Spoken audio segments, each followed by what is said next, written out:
دوستان خوبم سلام، امیدوارم هر جایی که هستین حال دلتون خوب باشه. این روزا خیلی بولد شده که آدم ها ریال خودشون رو تبدیل به طلا یا دلار میکنن. حالا من به بحث طلا کار ندارم. طلا بحث یک سرمایه گذاری دراز مدته که کاملا با بحث اونس جهانی هم مرتبطه و اینکه چه تغییراتی درش اتفاق میفته قطعا در دراز مدت تغییرات مثبتی خواهد بود و افرادی که میخوان سرمایه گذاری بکنن روی ریالی که الان بهش نیاز ندارن سرمایه گذاری مناسبیه.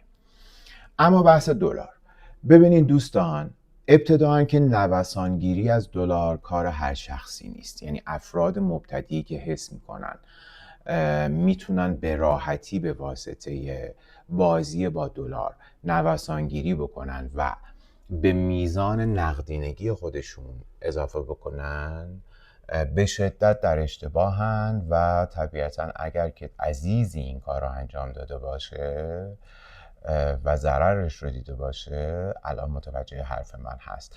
به خاطر اینکه بالفرض شما دلار رو روی 185,000 تومان مثال عرض میکنم خدمتتون،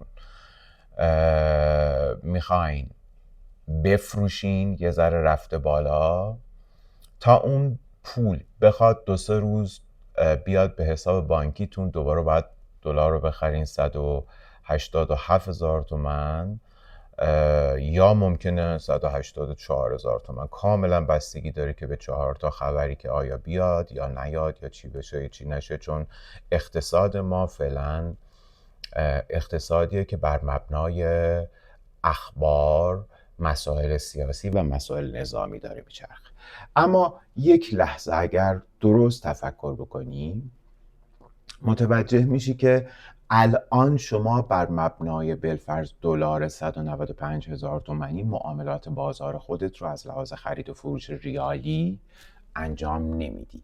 تورم خیلی بیشتر از دلار 195,000 تومانیه. من به دوستانم توصیه میکنم به جای اینکه ریالشون رو تبدیل به دلار بکنن، اون مبلغی که گذاشتن کنار برای بحث سرمایه گذاری، مایحتاجی که در 6 ماه آینده نیاز دارند رو با تورم فعلی بخرن. چون اگر الان دلار 195,000 تومنه و شما داری بالفرض یه نمیدونم یه قهوه 250 گرمی رو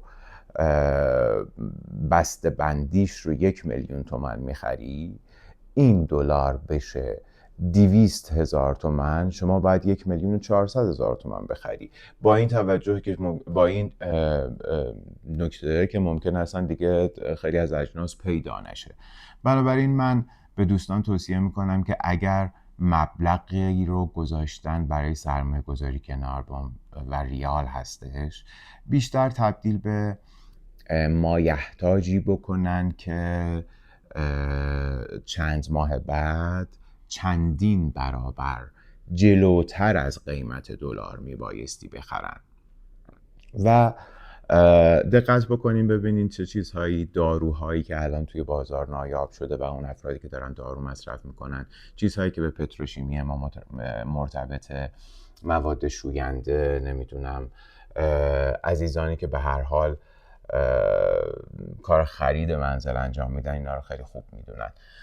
حواستون باشه، اینطوری برد بیشتری خواهید کرد تا اینکه به دلار تبدیل بکنید و بعد بخواید نوسانگیری بکنید که نوسانگیری واقعا کار هر شخصی نیست و نیاز به یک سری روابط و آشناها داره که شما خیلی زود بتونین ریال رو به دلار، دلار رو به طلا یا حالتهای برعکسش تبدیل بکنید.